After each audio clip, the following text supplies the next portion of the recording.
Why is it that you get consumed by your emotions, whereas elite performers always seem in complete control? Well, elite performers are actually just like everyone else. They experience fear, anger, and frustration, but they've also become experts at leveraging every single emotion to their advantage. They know that all emotions have a purpose, and each one can be facilitative rather than debilitating. If you want to be like them, then this is the video for you. I'll explain why you're struggling with managing your emotions, and more importantly, what you can do about it. We'll cover the 3 best tools that I teach elite performers in order to help them become masters of their emotions. So let's get started. To understand how to manage emotions better, let's first get clear on what emotions really are. Think of your emotions like an orchestra conductor, signaling each instrument in our mind and body to create harmony. They're our brain's way of reacting to what's happening inside and outside us, guiding us to take action. Just as a conductor brings out the best performance from each musician, emotions encompass a wide range of feelings like happiness, sadness, anger, fear, and surprise. And in performance settings, emotions can either be a powerful ally or a tough opponent. When managed well, they can enhance focus, drive, and resilience, much like an orchestra playing beautifully. But when left unchecked, they can lead to anxiety, stress, and impaired performance, like an orchestra falling into chaos. Imagine James, a top athlete gearing up for a championship match.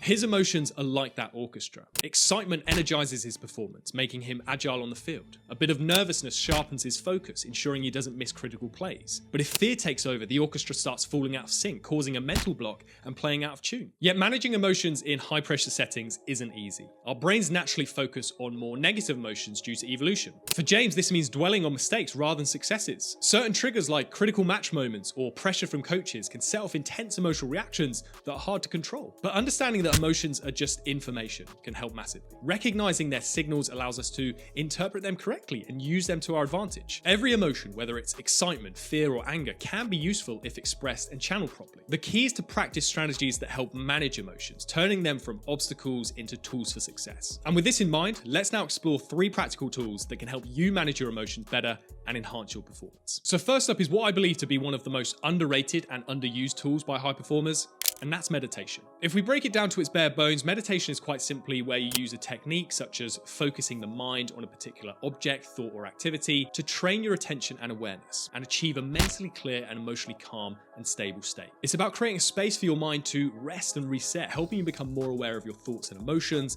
and learning to observe them without getting caught up in them. For high performers, whether in sports, business, or any other field, meditation helps in regulating emotions by promoting mindfulness, being fully present in the moment. This practice allows individuals to recognize where their emotions are building up and to manage them before they become overwhelming. By focusing on the breath or a specific mantra, meditation helps anchor the mind in the present, preventing it from being hijacked by stress or anxiety. And the impact of meditation on performance is substantial. Research has shown that meditation can significantly reduce stress, enhance focus, and build overall emotional resilience. So for high performers, these benefits translate into maintaining a calm and centered state, even in high pressure situations, not being fazed at all by the big moment and being able to respond perfectly to any situation where you need to execute. But I get it, meditation can be difficult, especially if you're a beginner. It's hard to know if you're doing it right and also if it's effective. So that's why I'm delighted that today's video sponsor is Muse. I've been using the Muse S Headband to finally build a consistent habit of meditation after years of stopping and starting my practice. Muse makes meditation easy. The device uses advanced EEG technology to help you track how well you focus, sleep, and recharge, so that you can refocus during the day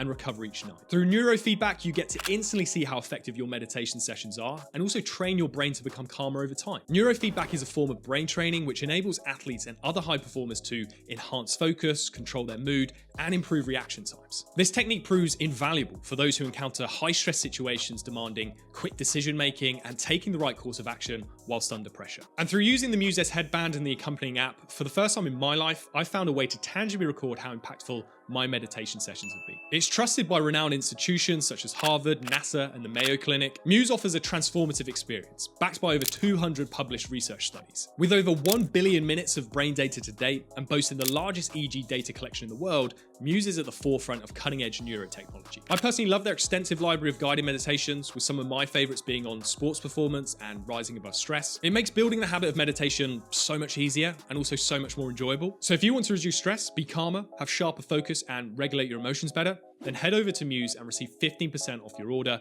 with discount code SamMartin by using the link below. So thanks again to Muse for supporting the channel and giving you guys this amazing deal. Now, even if you reach that state of awareness and calm that comes from meditation, one issue I see time and time again with the high performers that I work with is an inability to actually label what they're experiencing. They feel a certain emotion in their mind and body, but they can't quite put their finger on it. And so that's why number 2 is to develop your emotional vocabulary. So what exactly is an emotional vocabulary? Well, it refers to the ability to accurately identify and label your emotions with a diverse and nuanced set of words. Instead of simply saying that you feel bad, developing a richer emotional vocabulary means that you can pinpoint whether you feel frustrated, anxious, overwhelmed, or disappointed. This precision in identifying emotions is absolutely crucial for managing them effectively. Because when you accurately label your emotions, you bring clarity to your internal experiences. This clarity allows you to understand your feelings better and to respond to them in a more constructive way. By recognizing this specific emotion that you're experiencing, you can take appropriate actions to address it rather than just getting swept away by a vague sense of discomfort or distress. The best way of developing this emotional vocabulary is to engage in a simple daily journaling practice. Personally, top performers I've worked with have found the following 4-prompt technique to massively help them. Firstly, what event today caused a strong emotional reaction in me? And here it doesn't matter if it was something good or bad, just anything that led to a sharp or noticeable shift in how you're feeling within yourself. Then secondly, what 3 emotions spring most to mind when thinking about this event and how it made me feel? The key here is to acknowledge emotional complexity, where we can feel a mix of things at the same time, or emotions that are quite similar or overlap in some way. So it may be that you felt frustrated, annoyed, and defeated after screwing up a big chance in a sports match. And then thirdly, if I had to pick one, which emotion shone through most strongly in that moment and why?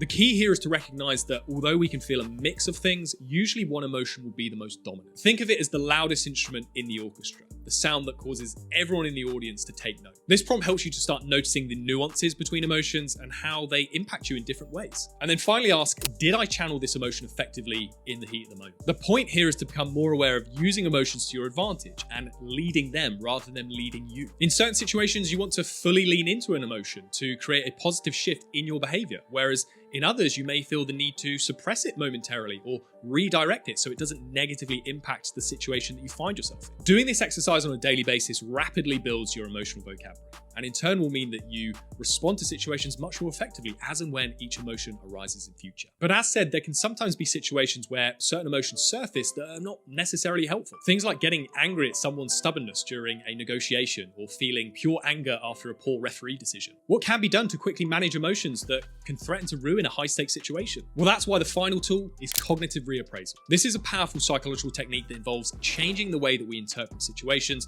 to alter our emotional responses. Instead of reacting automatically to events based on our initial emotional reactions, cognitive reappraisal allows us to reframe the meaning of the situation, leading to more adaptive emotional responses. Cognitive reappraisal is like putting on a new pair of glasses that allow us to see the world in a different light. It's a mental tool that empowers us to shift our perspective on situations, influencing how we feel and behave in response to them. Imagine a scenario where you receive negative feedback from your boss at work, your sports coach, or a teacher. Your initial emotional reaction might be one of defensiveness or frustration. You might feel hurt or discouraged by the criticism, leading to a negative spiral of self-doubt and anxiety. However, with cognitive reappraisal, you have the power to change that narrative. Instead of viewing the feedback as a personal attack or a sign of failure, you can choose to reinterpret it as an opportunity for growth and development. You might recognize that constructive criticism is a valuable source of feedback that can help you improve your skills and performance. By reframing the situation in this way, you can transform your emotional response from defensiveness to openness, or from frustration to determination. Cognitive reappraisal allows you to just zoom out and see the bigger picture, recognizing that